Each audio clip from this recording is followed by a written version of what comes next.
Hey everybody, welcome back to Youth RS. It's your host Raj. I'm here with my good friend Bill. Bill, you want to say hi? Hey, I'm happy to be here. Thanks for having me. Yeah, of course. So, I mean, it's been a while since we last like talked. I guess like face to face ish. So I mean, what's going on? What have you been doing? Yeah, so I think the biggest development, just kind of personally, is coming up this fall, I'll be transferring to Baylor University. I'm really excited about that. I love VVC. Coming into the community college kind of experience, I wasn't excited. Um, it wasn't like my first choice of where I was going to go. It was just kind of out of financial necessity that I went to VVC. But really, I've been so blessed to find really a family here, both with ASB, with some of the activities I participate in. I've been very, very, very fortunate to kind of find my people. I've had the greatest time here. Yeah, that sounds awesome to hear. Especially that like your transfer is going well. How are you liking college like as a whole? Like, is it different from what you expected or? It's definitely different. I like it a lot more than high school. I think that one of the great things about college is that your time is yours. So you're not on campus 8 hours a day. I took 16 credits both semesters, and just Mondays and Wednesdays I'm on campus, but that gives me then Tuesdays, Thursdays, and Fridays to work with. And I think that that's something that I really do like about high school because it gave me the space to work at the law firm. It gave me the space to work with the senator, and it gave me a lot of space to work with ReadRise and all of the things that we do there. So I like overall that adjustment. Cool, cool. That sounds great. How are you? I guess like what kind of areas of awareness or like advocacy work are you doing specifically right now? Like I know I'm gonna mention some of the stuff you do, but just like in general, what kind of work are you doing? Sure. Most of almost everything that I do when I talk about these issues and when I go all these places is we're talking about literacy. Literacy is by far the thing that I'm most passionate about. That passion was actually developed, Raj, where you and I met at Harvard. Um, I kind of seeing there the institutions that people came from, and realizing they were not at all like the ones that I grew up in. I went all throughout my life from kindergarten to 12th grade to a Title I school. The literacy rate in my hometown is 35%. But I also coach gymnastics and kind of seeing my athletes, you can see this enormous potential that they have that's often just untapped. And I realized that my athletes can do so much more, and that our education is failing them, our classrooms are failing them, and that they can't fulfill their potential if they're only reading at a rate of 35%. Just like for an example, in my English class, in my 12th grade graduating class, there were two people who passed with proficiency in the literacy exam. I was one of them, and the other one was a kid from Egypt, Thomas, who had moved there only a year prior and had only been speaking English for a year. That's how bad the literacy is in our community. And that's why I got involved with ReadRise. So that's what a lot of the advocacy is about. Yeah, that sounds like a great reason I guess that like your development and like it's just great to hear that there's such a good reason for you to get involved with advocacy work. And like, would you say that this is kind of your like moment of I don't know realization or like your spark, like what sparked you to start your advocacy work, or was there something before this that like kind of just led up to this? Yeah, that's a great question. I guess the spark, like the genesis of all of this for me, was like I said, it was at that program where you and I met. I was sitting, and I won't say her name. I was sitting next to a young lady, and we were all talking about what we were going to do for the summer. So like these kids, some of them are, oh, I'm going to go try out for basketball or football. I'm going to go do an internship. I'm going to go do this. This one girl tells me, oh, I'm going to go to the island. And I was like, you're gonna do what? Um, and she explained, she was happy to explain, no, I'm going to my private island. And I was like, oh, that's awesome. Like my jaw dropped. I've never met anyone from who owns a private island, who's been to a private island even. And she was surprised at my surprise. Like, her jaw had just dropped. She said you've never been to a private island, and she was being 100% sincere in that. And this is a girl who she got into the program. She did fantastic in the program. She had a tremendous education growing up. She had great connections. And in that moment, I kind of realized looking around the classroom, I was the only student like myself in that room. So that's like the spark. And then I connected that with my passion for my athletes and thinking every teacher, every coach, every parent knows that their athlete, their student, their child has that potential that they can be something great. We all know it, we can all see it. It's very obvious when you work with them. But when you look at kind of the way that things are going in the high desert, the region of California where I grew up in and where I live in, that's not often how it ends out. You have these kids who have tremendous potential and it just doesn't stick. It ends up in, we have a huge rate of incarceration down here. The rates of single motherhood are much higher than the national and state average. So we have a lot of social issues that are stopping our kids from achieving their full potential. So it was kind of that cocktail of everything that made it click. Like I can do a lot as a coach, right? Like I can teach them their pullover, I can teach them a forward roll. But if I want to make a lasting impact in their lives and help them get to the places where I think they deserve to be, it takes a lot more than just doing the sport. So that's why I got involved with ReadRise and literacy. Great. Yeah, that sounds really cool.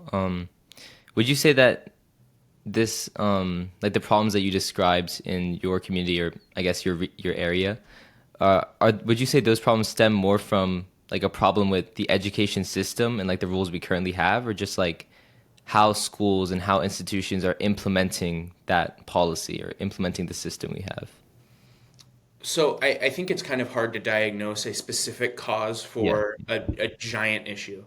I know in our community, one of the big things that I talk about a lot when I go to these schools, when I read to the students, when I get a chance to talk one-on-one to a student or to a parent or to a teacher, one of the things that I really like to focus on is that at least in our region, being a nerd, reading, like those things are not seen as cool. So a lot of our work has been just kind of changing that language and saying, no, it actually is cool. The coolest thing you can do is equip yourself with knowledge for your future and go out and achieve things that we all know you can and come back and make our region proud. Another issue is across the country, the science of reading has become, you know, the standard for reading, except for in California. California, you know, likes to lead in a lot of areas, but this is one that we've fallen behind on. California tried to pass legislation to implement science of reading principles into the curriculum for our students, and it was crushed by the teachers union because of needing additional training. So that's one of the issues. Another one of it is that simply parents are not reading to their students. At home, this is something, you know, my mom is a kindergarten teacher. This is something we talk about a lot, and it's that I can go to as many schools as I want and read one book to them. That's not going to kickstart a lifelong literacy pursuit if mom and dad aren't doing the same thing at home. And my mom feels the same way. She can read 10, 20, 30 books in a school year to them. It does nothing Yeah. if mom and dad aren't aligned on that same progress. And that's not to blame them. You know, we all have jobs, we all have things that, you know, sometimes putting food on the table for your kid is more important than reading to your kid, and I get that. So it's just a huge cocktail of factors that one by one we kind of have to break down and then rebuild back up, both culturally, legislatively, and communally. Yeah, yeah, no, that's definitely, thank you for that. That's like a good explanation of how, you know, there's a lot of different factors that kind of change the course of a specific branch of, what am I trying to say? Change the course of how education is affected or implemented all across America. And this is like a good example that you just gave me with your region. And that kind of differs, I guess, from place to place based on like the culture and, as you said, like the science of reading. So I had a question kind of about that. How are you, because I know you do a lot of policy work, so how are you, with your policy work, kind of working to change those cultural standards, I guess? Sure. So I think a lot of the work that goes on a policy level is completely and should be completely different from the work we have to do culturally. I think the cultural work is something that I can't do on my own. But the things that we do try to do to help that are we go and we read to students, we give out books, we give speeches across the high desert about reading is cool, reading is something that is amazing, reading is something that's going to help you lead or get out, go do great things with your life. But legislatively and kind of policy wise, the way that I developed that interest is kind of saying, okay, I've spent a year on these communal aspects of literacy and of trying to make that change in our community, but I'm missing about a third of that. We talk about the at home, we talk about at school, but we're missing another third, and that's the legislation that's supposed to be supporting all of this, the foundation of it. And when I looked at myself, I was woefully inadequate to understand that. So that's why I started in legislation. That's why I started with my resolution with the SSCCC. That's why I started working with Senator Ochoa Bowe, just to try to learn about that legislative process. Right now, I'm working on a project that will be presented to the senator, where we're going to go over the different legislative approaches that can be done to help support communally-based education for literacy and the science of reading. Wow. Yeah, no, that's all really cool work, man. And congrats for that. And I just wanted to ask, what is the SSCCC, I think, as you said? Yeah, so in California community colleges, all of them fit under an umbrella legislative organization that kind of helps us go out and champion the causes for our campuses that we wanted to. So the way that this resolution worked is I went to a policy event in Sacramento with my school, with VVC. And at that event, we were encouraged to write resolutions that would be presented to the community as a whole. So representatives from every single community college in California are going to be there. They're going to hear those resolutions, and then they're going to vote on them. So I chose to write mine about literacy, and about how even at the community college setting, we can deal with childhood illiteracy. Those two things often are not, I don't think most people, they think kindergarten illiteracy and then community college. Those seem like very opposite ends of the educational spectrum. And in some respects they are. But what I've kind of noticed through working through at VVC, and all the different leadership things I've done here, is that at VVC, we're receiving a lot of the same students who've gone through that exact same educational process. Mm-hmm. So it doesn't make sense to start the same class of students where only 2 people attained literacy, and then throw them into advanced English and throw them into advanced humanities courses that they're just not going to have the tools to build up to. So what our resolution focuses on is how we can implement literacy positive approaches in community colleges, because the fact is, in California, at least in my community college can be the last chance for a lot of people. It's a hard part. It's something that we don't like to say here on campus. It's one of the negatives. But outside of community college, there are a lot of people who don't have a second chance. Community college is their second, third, last chance. Mm-hmm. So it's really on us as leaders on community college campuses to make sure that we're meeting our students where they're at, and that we can help them get all the way from A to Z, help teach them those fundamentals of literacy. Yeah, definitely. That's a really noble cause, and I think something that's really important, especially when we're talking about literacy and educational equity. Something I wanted to ask you specifically was, how would you, not necessarily in a complicated way, but how would you kind of define education equity?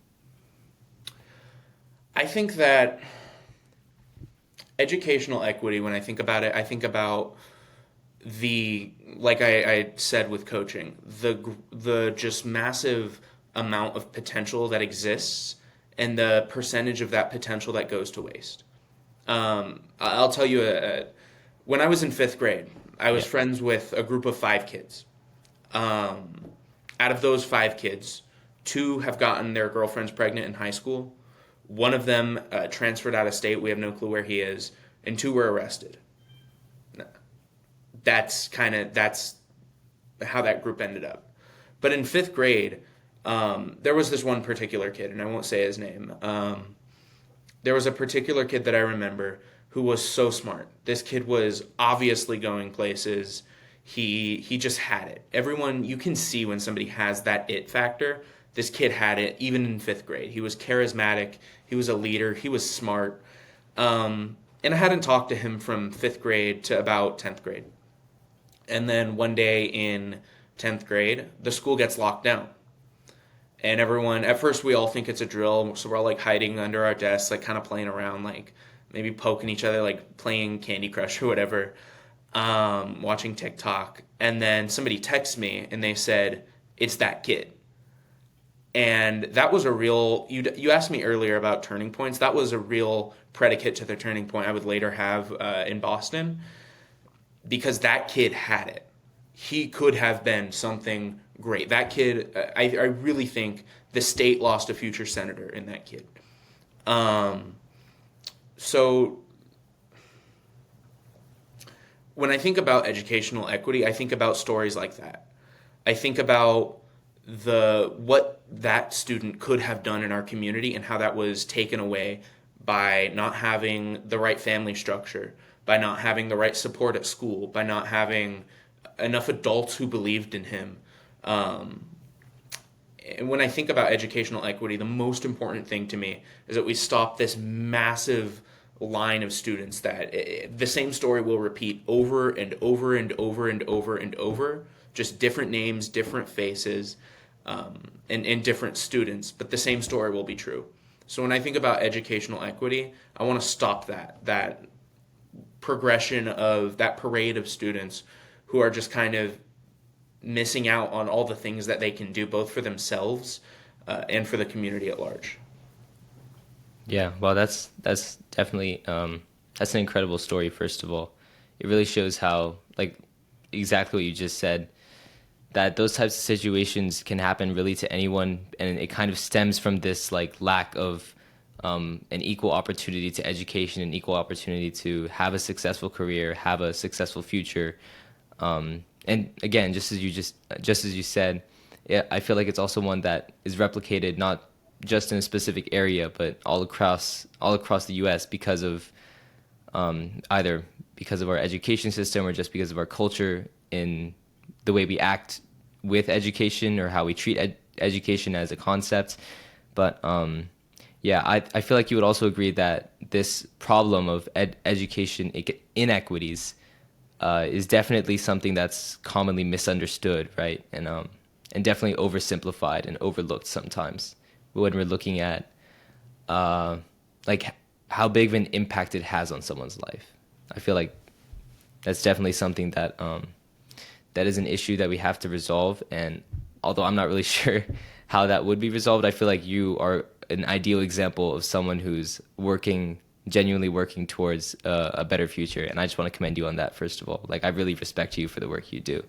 And I feel like you are a great example of, change that can be made in our society in treating these types of problems. Well, I appreciate that, but I think that I think that the approach that a lot of people take when they think about trying to implement positive change into a community is often about taking a system from its roots and trying to alter it in some way to build better outcomes. I think that what I've found through doing this is that the best approach is really just to go out there and talk to folks. Just really, like, go out there, connect with families, connect with students, go read to a class of students. I think that does a whole lot more than trying to understand the complexities of an educational system that can't be changed within, 3-4 years. The students on the ground right now they're going to be throttled through the education system no matter what kind of change we want to implement.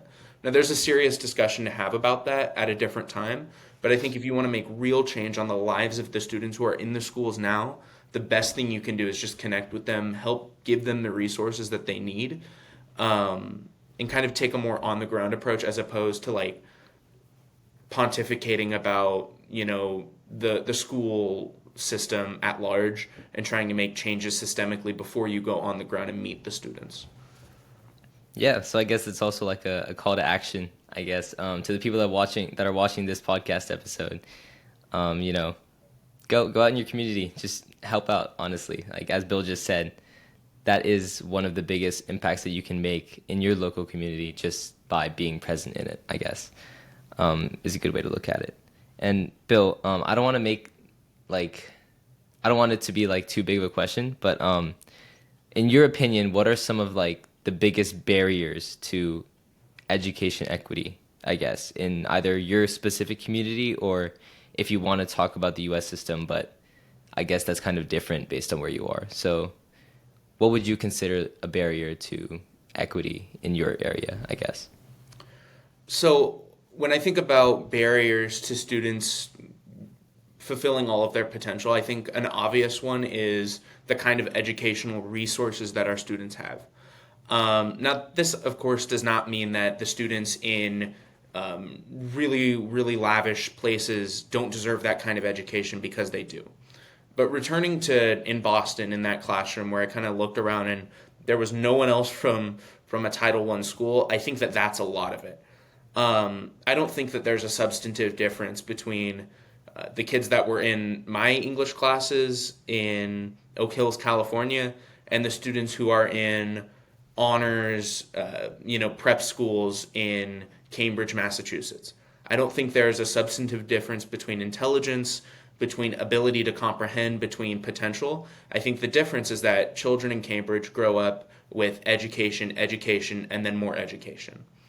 In the high desert, it's just not the same way. Education is not a cultural priority, and putting your kids into the best school you can is not something that's achievable for a lot of families out here. I think the median income in our region, I haven't looked at the statistics too recently, but the median income in our region is a lot lower than it is even at the state level, and surely at the national level. And that plays a big factor into it too. You can't equip your child with the best educational resources the world has to give when you're fighting just to put dinner on the table for that child. So when I think about like large scale kind of equity gaps in education, that's where I return to, is how can we, without taking from the students who are doing the right things, how can we help the communities that haven't been so focused on the right things? Because I would love more than anything to go pursue my degree at Baylor, go out to law school, come back and have a family, and be able to trust that my kids would have the same education that they would in Hartford, that they would in Boston, that they would at a Yale prep school type of thing. So that's my goal, and that's my hope for education. Yeah, that's I definitely think that's you identified like the biggest cause, I guess, for inequities, and I'm sure there's a lot more as well. But yeah, yeah. I guess kind of switching gears a bit, talking more about how people like me or you, or even younger, I guess, can go about trying to make an impact in their community. Would you say that currently youth voices are actually being heard when it comes to them speaking up about social issues like education equity? Or do you feel like they are genuinely being considered? I don't know. I think that depends on who you're talking to. I think actions are always heard, though. Yeah. Sentiment, it depends on who's listening. There's some elected officials who really passionately care about the voices of their younger constituents, and others who recognize, look, they're not going to show up to vote. They have the lowest propensity to show out in an election, or just for other kind of cultural, social, whatever reasons. Those opinions are not really taken into full account. But what is always taken into account is numbers, facts, data, research, things that you've achieved. So I'd say, I think in our generation specifically, there is a very ideological component to every action we try to take. I think our first impetus as a society, as a young society, is, okay, there's a discrepancy. Now, what system caused that discrepancy, and how can I go out and change it? And there's some times where that thought process is very, very good, and it goes out and it does a lot of great things, and it creates a lot of good change.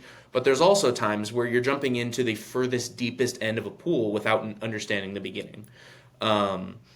So I think before we tackle like large scale economic policy and we talk about like the governor's executive orders over the state and things like that, I think that for young people, the best thing you can do is get involved and do things. Like, just do the thing. Like, if you want to raise 1,000 books, go raise 1,000 books. Like, that is an action that is something that people can hold on to, versus just kind of talking. Yeah. So I guess a big takeaway for people listening to this as well is if you do want to make change, as Bill just said, just do it, I guess. Really, there's no, and I completely agree with you on that as well, because I've noticed that people, or I guess I should say youth in my case, that take time to go actually make a physical impact in their community do make a bigger change both physically but then also mentally in policymakers and their like in the way that they consider certain issues as opposed to just writing not cold emails, just writing emails or writing letters to the policymakers urging them to make changes in the community. And obviously they, as you said as well, have different priorities, so it's not always a guarantee that what you want to change in your community will happen regardless of how big of an issue that may be. Yeah. Yeah, Um, I think often we kind of just assign motives to. We have this idea generally in society that if somebody has something to gain from a negative result, they must be the person who caused that. So if a politician can go out and get elected on, we're going to raise literacy. Well, it must be that politician's fault that literacy is low because he wants, low hanging fruit for an election. Or the teachers union must want literacy to be low. Like that kind of almost conspiratorial thinking. I would say if you want to start something and make change, I would say avoid that. Avoid the big abstract. Just go in and think, what are the actual things that I can do? How many books can I collect? How many petitions can I get signed? What are the actions that I can wake up tomorrow and do that will lend you that credibility? Because I mean, I'll say with me, when I started talking about literacy, it's people, um, listen, they, nod their head. Yeah, that's interesting. But you have to attach some sort of action to that for it to mean something for people, and then give them something to do. Um, Most people do not have the stamina, the time, or the energy to try to tackle um, a government or a leader's policy position. They do have time to see if they have any old kids' books and hand them over to you. So you can go give them to some families who might not be able to afford those books. So I'd say really focus everything in on what are the things I can do? What are the concrete, actionable steps I can take that I can put down on paper and say, okay, this is measurable impact that I produced. yeah, that sounds awesome. And I feel like I already know the answer to this next one, but if you had like a piece of advice that you would give to the new generation or just like kids, I guess, who want to get involved but feel intimidated or don't believe in themselves to take on a big issue, what would that piece of advice be on like how to start? I think for young people, honestly, like there's not much to lose right now. Like you kind of have the wind at your back when you're really young, whether that's middle school, high school, early college. I'm able to do a lot of these things because I don't have a mortgage, a couple kids, and a wife to tend after. I have, different obligations, but I don't have a 14-hour work day at one job.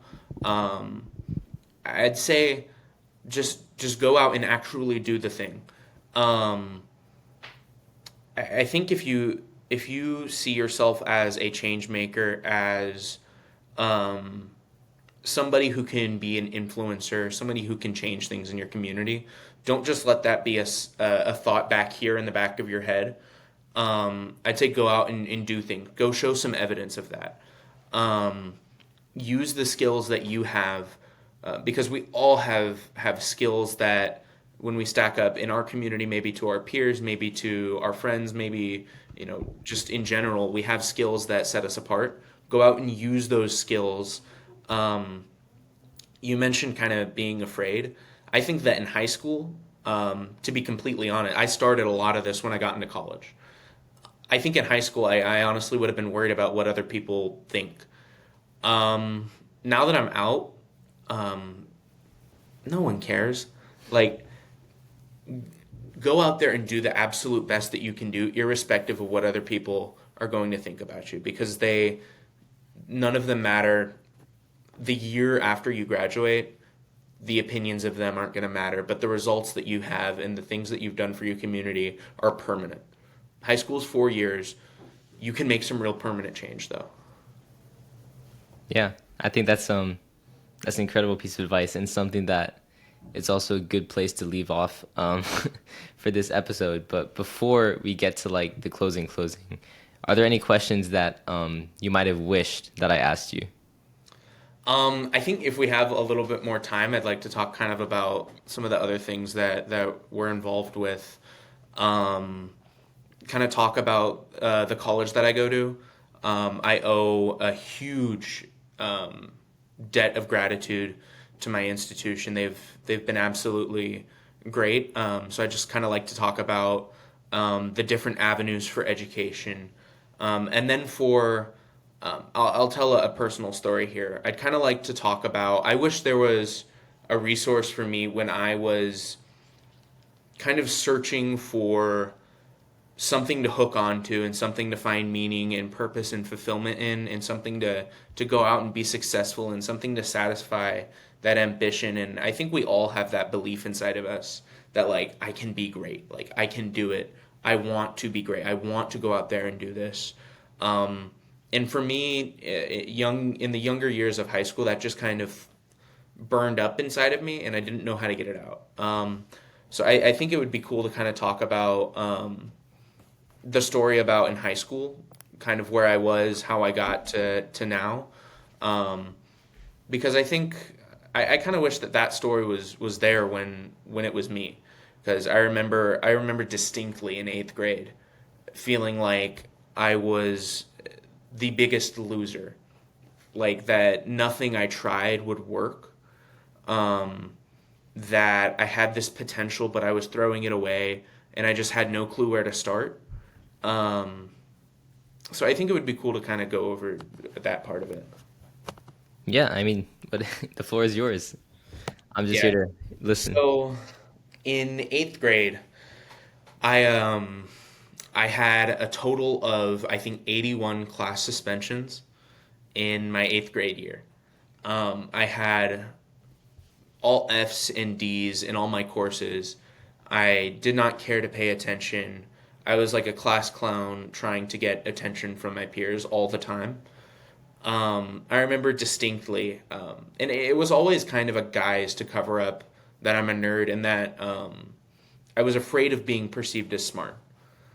Um, and I remember one day in class, I had not a professor, a teacher, um, who it was Mr. B. He told me, somebody asked what some word meant, and I like whispered it to them, and he was like, "Bill, you know, you're a whole lot smarter than you allow people to see." And that kind of clicked something for me. It wasn't the start of like some 24-hour rapid change, and then from then on I was a 4.0 student. But then as a freshman, I get to my high school, Oak Hills High School, and they put me in this freshman focus class. And freshman focus is for the students who statistically are not going to make it to graduation, whether it's a behavioral issue, an academic issue, or both. I remember the first day of class, the teacher got up in front of us and he said, "Out of this room, if you're lucky, if we do a good job, 3 of you will graduate." In that room, there was 24 students. Um, and at that time, I knew I had potential, and I feel like every other kid in there knows they have potential too. We all know we can be more than we are. Um, and I just felt like such a loser, like I wasn't satisfying the things that I could do. Um, so in that circumstance, I wish that there was someone around maybe somebody in my position who was older and who had gotten to the places I wanted to go, um, who just kind of said like it's literally just a choice. A lot of people, when you try to go from not doing well academically to going out and making a lot of change, being like the 4.0 student with all the great extracurriculars and all that, the advice everyone gave me and the advice that I totally disagree with is like slow down, wait. I think in high school, it's okay to take on too much. Like, see what your limits are. Try to do too much. Like, I mean, it's not going to hurt. If there's a club you're interested in, join it. If there's a thing you want to start, go start it. And that's really what helped me is I remember I decided like, all right, I don't like where this is heading. I'm just going to build myself up and be the person I want to be. So the next year I went from sophomore year 1.5 GPA to then junior year. I did mock trial National History Day. I did like research with a teacher. I did all these courses. I did honors college courses. Like I'd never done anything like that before. And I would say just throw yourself into it. Don't be timid. Don't like step in and see, oh, how does this feel? Like dive all the way in. Really, really, really make it your business to be the most successful, the best that you can be. And I think if you do that, you'll be fine and you'll find a way out of wherever it is that you were headed. So out of that group, this is actually kind of funny. In June of 2020, I would have been in that classroom. That's the hybrid days from COVID. I would have been in that classroom in June 2020, where they said only 3 of us would graduate. In June 2024, I was at Harvard with Raj and with brilliant, brilliant students in a place I would have never expected. So when people say, like, maybe we taper our expectations, don't you dare taper your expectations, especially not in high school. You have an entire life to cut down on yourself, to be the person who just didn't make it. High school is not that time. If you're going to stop when you have a good reason.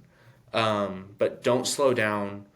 Push yourself as hard as you can go and then a little bit further and see where you can end up. Because I think you'll be surprised. I just wish that advice was out there when I was in that spot. Yeah, I mean, now it is. So hopefully someone who needs it is going to hear it. Yeah. Yeah. I hope so. Yeah. And did you want to talk about, I think there's a second thing you wanted to talk about, right? Was it the work you do or? Oh, at VVC. Yeah, VVC, yeah. So I think that a lot of the time community college is really, really, really, really, really, really, really underrated.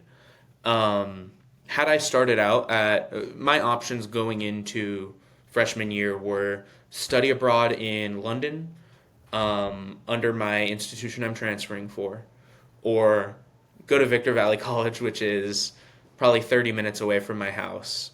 And there's a real stigma of like, if you go to community college, that means you're dumb, or that means that you're not going places, or that means that you're a loser. I would say that impression is completely wrong. Going to community college first was one of the greatest decisions I've ever made. It allowed me to meet my people, and it afforded me a lot of opportunities that have really helped me get on when I get to Baylor that I could not have done as a first year at a big institution. Like at community college, the world is in your hands. Literally, you want to go start a new program, boom. People are so excited that there's people with passion and people who have ambition and they want to go further and do things that people will really, really, really bend over backwards to help you. I think if I had started at Baylor or at any of those like bigger schools, I wouldn't have been able to start like the coffee shop. Like you can't just start a business on campus and have a meeting with the president at Baylor. I wouldn't have had made the connections with all of the board of trustee members, all of the deans, all of those people, and have been able to make really, really, really meaningful impact on campus at a bigger institution. Most students don't know the president at their bigger institution. You can't just walk into his office. I wouldn't have had the resources with ASB and things like that. Um, so I would really, really, really, really encourage anyone um, who's thinking of that not to think of it as an exclusion on your opportunities. Because now that I'm going into Baylor, I'm qualified for all of those things, and I've made a lot of accomplishments they help the resume, they help the activities you want to get into um, at your institution, and it's just really a fantastic springboard that I could not recommend enough. Yeah.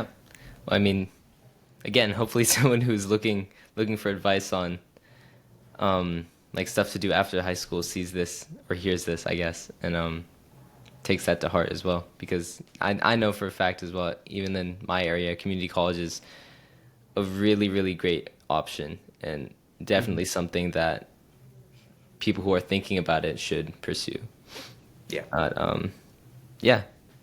Anything else you'd like to add? Or No, not that I can think of. I appreciate you having me on. I'm always happy to talk about literacy, always happy to talk about what ReadRise is doing. Um, yeah, just I'm always happy to come on.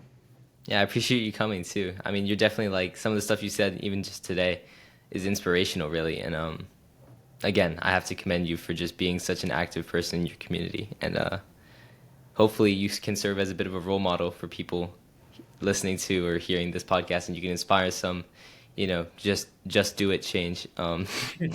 But yeah, I think that's all we have for today. So everyone listening, thank you all for listening or watching, and hope you have a good one. Thank you so much. Bye bye. Bye. And I think I'll end it there. All All right, right, cool.